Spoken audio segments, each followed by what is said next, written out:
The Minnesota Fighting Vikings join practices with the Denver Broncos kickoff today for the next 2 days ahead of Saturday's preseason game. Here are 5 things that we're looking forward to as the Vikings and the Broncos get it on. Number 1, hello, old friends. Yes, new Broncos general manager George Paton has sort of made the Broncos Vikings West. Teddy Bridgewater, running back Mike Boone, defensive tackle Shamar Stephen, center Brad Jones. Oh, we get to see them again. It's good times.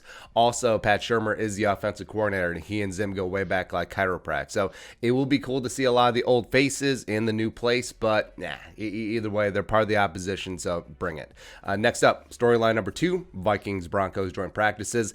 It's going to be a big test for the offensive line, and the Vikings first team O-line is going to get all of the Broncos front 7. You got Shelby Harris and Draymond Jones on the inside, as well as Bradley Chubb and the remnants of Von Miller on the outside. And obviously this offensive line going up against the Vikings defensive line every single day in practice will certainly help things out, but the Broncos won't be pushovers either. It'll be a good early test for the Vikings O-line to get things together.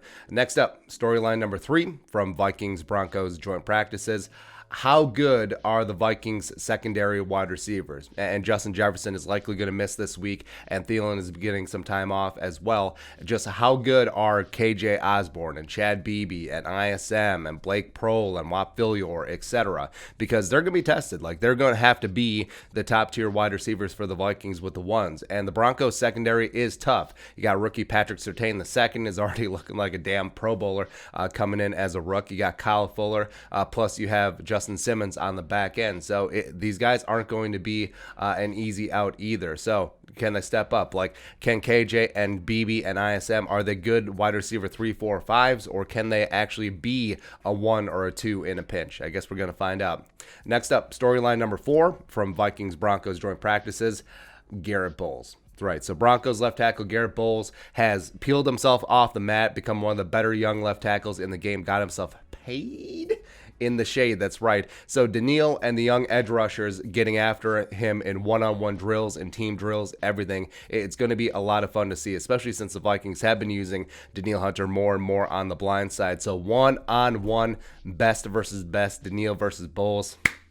Adios, mio. Let's go. Lastly, storyline number 5 from Vikings-Broncos joint practices. Big test for the secondary. And the Vikings secondary has been a little hot and cold so far throughout camp, but the Broncos are bringing in Cortland Sutton and Jerry Jeudy and Noah Fant, as well as KJ Hamler if he's healthy. So it's going to be a lot of weapons for it, even though Drew Lock is whatever. Teddy, he's my guy, but at this stage, he's sort of whatever too. But the Vikings secondary is going to have a good test out of the gate these next couple days, as well as into preseason. But that's it. That's 5 storylines that we're looking forward to. Vikings-Broncos joint practices. What are your thoughts on our thoughts? Let us know in the comment section below. Subscribe for daily Vikings takes. Want to support that work? Post on the Venmo. But until next time, Skull Production Value.